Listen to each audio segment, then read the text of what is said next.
family, how are you doing today? Today I'm going to be answering a question from Bobcat the Kitty Cat. I like that name. Bobcat the Kitty Cat did ask me, what is the criteria for being a primary supply for the narcissist? And once they find the primary supply, why don't they just cut off everybody else? So this is kind of like two questions in one, so I'm going to like just split it up. So what is the criteria for primary supply? And I've actually sat back and I thought about this, right? One of my friends who's a guy, he says good guys don't win. The same way that I believe that good girls don't win. And bear with me when I say good girls, because you're probably thinking, what? The nice girl, not so much good girls, but the nice girl. The girl that if a guy says he's going to call you at 9 o'clock and he don't call you, and he calls you back the next day with some bogus excuse, you're going to be like, oh no, it's fine, you know, I was going to bed anyway. These times you're at your phone, you're waiting. You know, that's the nice girl. The nice girl that won't set boundaries and be like, look, you said we're going to call at 9, you're not a man of your word, I can't talk to you, bye-bye. Do you get it? Or at least apply pressure so next time you don't come with that. You could give him another chance and say, look, all it is a phone call. It's not that much of a biggie, but it's the principle. And if you don't set boundaries from then this is all a test, because guys know that that's how they can get away with doing what they can do to you. So, for example, okay, if they can come to your house, if these guys don't have to take you out on dates, they can come to your house and Netflix and chill. They come empty-handed, as in they open up your fridge and drink your drink in your fridge. They ask you, have you cooked dinner? Remember, you're not even friends. You're not even the sneaky link that they call. You're not even boyfriend. You're not even husband. And you're acting this way, okay? Because the reason why they do it, because they test your boundaries. They don't just do it straight away. They don't come into your house and start opening the fridge door and taking drinks out. It's little tests that they do to see what they can get away with. Okay, so criteria for a primary supply. So someone who's giving and with no boundaries. Narcissist, you know, could ask for £100 today, £50 tomorrow, hundreds, 50s, 20s, hundreds, 50s, 20s. And you're not stopping and saying, look, before you take any more money from me, I need my money back. Or better still, I'm not borrowing you money. Better that you go to the bank, your friends, or as a woman, I'm not going to borrow you money. We're dating. That's just something I'm not comfortable with. If you're not coming with that vibe, you just want to help, and you're just like, you know what, everyone's in a sticky situation now and then, everyone needs help, and you're giving, they're thinking, rah, I don't have to take her on dates. I don't have to spoil her. I don't even have to come with a £5 flowers. I don't have to do nothing. All I got to do is be present. That's how the narcissist is seeing it, okay? So I can call you whenever I want. You told me not to call you after 11 o'clock, but I call you at 1 o'clock in the morning, you still pick up. Cool. I can come to your house empty-handed. You don't say nothing. Cool. I can borrow money from you. Cool. These are just examples of things that the narcissists know they can get away with you. And because they know they can come to your house empty-handed, like just me being here is enough for you. You're going to be primary supply. And not just that, it's not just about what they can get away with, but let's just say they can come to your house at 1 in the morning, right? They could just pull up. You don't say nothing. You let them in, whatever. You don't even ask them where they've been, who they've been with. Like, you don't ask nothing. You're just happy that they're there. Oh, like, and you offer them food, you offer them drinks, and then they sit down and talk about themselves until 4 in the morning. You're primary supply, mate. I don't have to pay anything to obtain you. I don't have to buy nothing. I can pull up, I can eat at your house, and I can get my narcissistic supply for free. Yo, this is wifey material. I won't marry her because I don't marry anyone unless financially it makes sense, because I'm a bum, I'm a narcissist, but this is perfect. This is primary supply. I'm definitely going to have a baby with her. I'm definitely going to trap her. Why? Because I can just get my narcissistic supply, I can use you for money, I can use you for whatever, and I give you minimal effort. All I got to do is tell you stuff about, oh, when my money's right, I'll get married to you. In the future, we can be a couple. Like, I'm future faking and you're just having it. I'm not doing anything to really court you. You know, I'm using your car. I'm asking you for money. I'm your narcissistic supply. Like, you make me look good. I can tell you, you know, wear this hairstyle. Put that on. Remember, I'm not giving you any money to even look good. I'm not providing for you as the man. I'm just telling you, look good. We're going to go out. And you come with your designer, you're looking good, you're smelling good, you're making me look like I'm top tier, and I haven't spent a penny on you. Like, that is primary supply.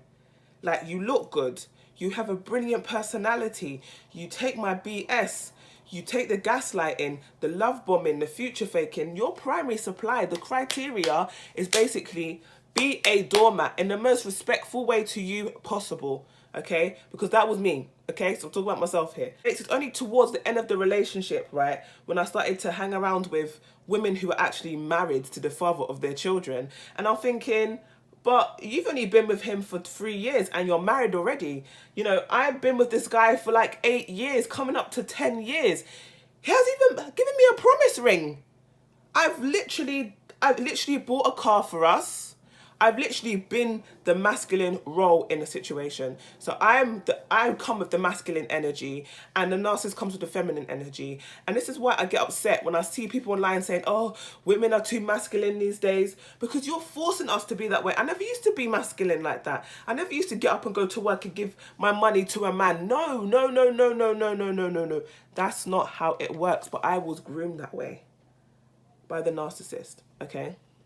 And the primary supply is all to do with what you can do for the narcissist, how you can make them look, you know. And I've seen a male narcissist who his wife gave him everything, but she didn't look the part. She didn't have money, okay? So he had to go out and provide for her and the kids. And he hated it. He hated going out and providing. He hated it to a point he quit his job. He hated providing for her and the kids, and turned around and said, oh, she's lazy. She's raising your 2 children, plus she works part-time, plus she does other things on the side, so she's not lazy. You're acting like she's just sitting at home all day. She's not. She's cooking, she's cleaning, she's raising your kids, and she's still finding time to work part-time. There's a scientific fact that being a mother is a full-time job. It's equivalent to 2.5 full-time jobs. That's what it's equivalent to. And you want to talk about being lazy? She's doing 2.5 full-time jobs plus going to work. Shut up. Seriously, shut up. Because I've seen a narcissist actually find the best supply he could ever find, and he still walked out and left this woman. And let me tell you why. Because she had everything. You know, she's got money, she's got looks. She's got everything that a narcissist should require. She just demanded that he just provided for himself. She has money, so she doesn't need him to provide for her, which is very rare these days, because a lot of women want to be provided for. They want their men to go to work, come back and provide for them. But because she's got her thriving businesses and her children are, you know, they're grown up or whatever, she just wants him to be able to provide for himself. So when people come to her and say, you know, what does your man do? She could say, oh, he is a blah-de-blah electrician, or doesn't matter what he is. He could just work in Sainsbury's. It literally doesn't matter. My man has a job. She just wants to be able to say, my man has a job regardless. Yeah? But if he's at home bumming off of her, she can't lie. And the thing is, right, the perfect supply as well for a narcissist is somebody who will lie. And I did this. You know, people ask me, oh, what is your man doing? I remember one time, oh, this is the lie that really got to me. And the thing is, don't just understand that when we lie on ourselves for the narcissist, it gets to us, you know. So it was Christmas time, right? My bum of a narcissist didn't even have nothing, right? Him and his family are like, oh, we don't believe in this. We shouldn't be told when to do this. Whatever. If you're broke, just say that, okay? I had to treat myself. I'm working full time. I'm tired. I'm this, I'm that. And I bought myself a nice gold watch, right? And I came into work and someone said, oh, I like your watch. I was like, thanks. They're like, oh, did your boyfriend get it for you for Christmas? And I was like, yeah. And it just, and when they left, it just hit me. He didn't give me flipping nothing. He didn't get me, because I was so invested in his life, and the fact his mum's such a narcissist, which she is, such a narcissist, and he's not giving him an opportunity. And I was so invested in his sob story that I failed to see the reality that man don't have no money. He can't even get a £20 present for Christmas. I was not seeing these things. I was just thinking, I don't know what I was thinking, to be honest with you. I'm not gonna lie to you. But when I lied to myself about that, I was like, and then the lies kept getting worse. But the narcissist's brother said, is he providing for your child? And I said, yeah. We were still together at the time. I said, yeah, he wasn't. He wasn't providing for our child. But I couldn't, like, it's just embarrassing to talk about. But he was happy at that point because he knew that as long as my supply, look, she's good looking, she's smart, and she will lie and make it out like I'm doing shit that I'm not doing. Like, he was happy with that. But when I started flipping, and this is why he had to isolate me, and understand why they have to isolate you. Because when I actually rebelled and I started meeting people on the sly, and not tell a lie, I was telling him I was meeting people. He didn't like me chilling out with these people. He never knew these people. When he found out these are healthy people, my friend was married. They got married, then they had their child. The family's just loving. And he was stressed at this point. That's why he kept moving fast with the new supply, because he knew his time was up. Because then all of a sudden I'm asking, can we go on a date? Because my married friend, right, me and her have a kid the same age, how is she flying out? How is she flying out with her husband, living life, they've got a kid? How are they going on dates every weekend? And if they don't go on dates every weekend, she's going out with her friends. So she's living a life where, even though she's a mum, she's flying out with her husband, she's having fun with friends, like she's got a good balance of her life. And I'm at home doing nothing, cooking and cleaning like a flipping maid, a slave. And it started to dawn on me, I'm a slave. So he would run out on the weekend and neglect me with my child and I'll be on the phone to him, like begging him for date night, begging him for flowers. And he'd be like, oh, basically I'm asking for too much. But because the thing is, he's molded me to accept that treatment. Now that I'm chilling with certain people, I'm now not I'm not primary supply anymore. Because primary supply would accept the rubbish life, okay? It's only, let's just say, side chicks or people who are not primary supply who expect more. And I've seen it happen before. You know, a guy will be like, oh, I don't have money for a date, but I can come to your house. No, get your money, then we'll go on a date. You don't need to come to my house for nothing. Do you understand? And when I started to come with that, they call it black girl, rude girl energy, which I don't really call it black girl, rude girl energy. I just call it having boundaries and having standards. When I came with boundaries and standards, people were running off. The guys were running off. Guys coming to my house. Oh yeah, I want to come to your house. For what? There's nothing here for you. There's no drink. There's no food. I don't cook for man. You understand? If you want to spend time with me, you take me out. You spend money. You get to know me in public, not in my house. Do you understand? And when I start coming with that energy, then guys are backing off. They're not texting me like that. They're not. And then when they come with this, oh, I want a family. That's nice. I don't want a family. I want a relationship. That's nice. I don't want a relationship. So when I'm coming with this now, they're thinking, oh, like they don't want a relationship either, but they want to be able to manipulate me. They want to be able to get me in a place where I'm going to give. Because your girlfriend will give you more than a girl who's not your girlfriend will give. You'll be able to go to your girlfriend's house, maybe stay over, maybe not pay bills, maybe, you know, eat food, because that's your girlfriend. Eventually you're going to take her out, you're going to buy her stuff anyway. So it's like a, you know, you stay at my house, you take me out kind of thing. Okay, but if it's an entanglement, if it's someone that you're dating, they have to prove their worth. I know this is quite a long video, but I have to let you know that there's so many elements to being the primary supply. The criteria is basically be a doormat. Let me take your money. Let me waste your time. Let me take your money. Let me use you. Let me cheat on you. Let me do what I want to. Let me step all over you, and you be happy with the lifestyle that I've given you. That is primary supply. This is why they're always searching, they're always cheating, they always think the next girl's a dumber girl than the girl that they're with.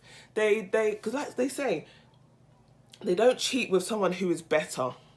They cheat with someone who doesn't know who they are. Okay? And this is why they say it's very important for us women to, especially us women, to stop talking. When we go on a date and they say, oh, so what was your ex like? Just say, yeah. My ex is amazing. I still talk to him today, which is a complete lie. Yeah, I'm actually really cool with all my exes. Yeah, they, if I need anything from them, if they want to, if I want to borrow money or something, they'll help me out. If I'm in a crisis, they'll help me out. They'll help out my mum. I've got a really good, friendship with my ex. They're not going to be like, what? They wouldn't trust you. They're thinking you're cheating. You're still sleeping with your ex. Yeah? And they'll probably run off. But if you say, my ex was a narcissist and he abused me, lovely, I can come in and do exactly the same thing. Sorry, I literally went on forever. Like I said, be a doormat, don't say nothing, don't do nothing, stay at home, cook and clean, be a robot, basically. And then why don't they get rid of other supplies? Look, just like I said in this long speech about myself, when I started chilling with women who were married, I started to wake up and see I should be married. The amount of stuff I've done for this guy, he should have married me a long time ago. Okay? 1, I should be married. 2, I wanted you to fly me out. Or I just wanted you to have enough money for yourself to fly out so we could fly out together. I want us to fly out. I want us to go on dates. I wanted a better life. I wanted to live life. I don't want to struggle. Okay?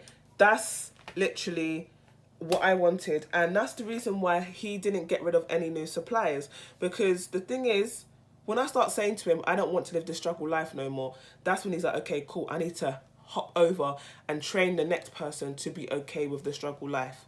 Certain of these narcissists will go for certain women and or certain men who are used to struggle, who are used to poverty, who are used to going without, who are used to going without their needs being met. They go for these type of people. They're not going to go for a city girl, a high value, high maintenance girl. See, these high value girls, you got to spend £300 on food. You got to buy me a Gucci bag before I even open up about my past to you. Do you get it? So the levels are so high when it comes to a high maintenance city girl, because that's why they will never go. Narcissists will never go for a city girl unless they are rich narcissists who can afford to just waste money, splash cash. They don't get rid of their supplies. They need supply because, just like I said, one day I just woke up one day and said, forget this. One day I got up and I just kicked him out. I just said, but I can't do this no more. You need to go. So understand that they know their time is up. They know there's going to be a point where you're just going to get up and you're going to go. And when that happens, they can hop to the next one like grasshoppers. You understand? They can hop to the next one like fleas, like head lice. They can just jump to the next supply because it's a jumpy thing. Grasshoppers, they jump, they jump, they jump. They never stop. They never stop. So that's the reason why they won't get rid of the new supplies, because they know they're full of crap. They know they ain't shh. And they know that their time's up. So they know that their primary supply will never stay primary supply. We'll get to a point where she will have enough. And then the reason why they don't get rid of the old supplies is because they know that you're going to have enough eventually. It's not going to last long. It's not going to last forever. And they're going to need to move on to the next because they can't be by themselves. They are users, they are abusers, they are con men, and they're always looking for the next come up. So, Bobcat, the kitty cat, and everybody else, if you like that video, please like, comment, subscribe, and I'll see you for the next one.